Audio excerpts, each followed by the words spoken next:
Thanks, Naveen, for that. Let's hear out a few more strategies. We'll come back with Nandan Chakraborty of Axis Capital and maybe some more thoughts on work hard before the media conference. Short-term view on base metal is bearish as China PMI, which came in weaker than expected below 50, and Bernanke's speech, which suggested that QE would end soon. Also, Goldman Sachs cutting down its long position, citing the concern that the China NDRC new rules would end up the copper financing deals. So I would recommend to sell copper around 409 and 10 levels, and with the stop loss of 412. Targets would be 405 on the lower side. Crude oil prices are likely to trade with a negative bias as prices are seen facing a strong resistance at $98 per barrel at NYMEX. Also, gasoline inventories increased recently as per the recent data, and China's manufacturing also contracted for the first time in 7 months.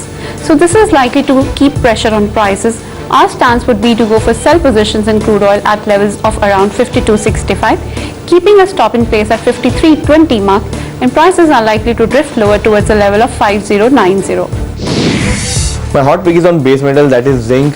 After the sharp run-up, I'm expecting the market to show again a weakness at higher level. Internationally also in LME, market is showing weakness and holding on an average of around cost of production, that is $2,000. I would recommend to go short at around 103 and 104 at higher levels, maintaining a stop loss of 105. Hold short for a target of around psychological level 100 and maybe way beyond or 98 to 97 level on downside. So sell on rise on MCX, May, zinc is advisable.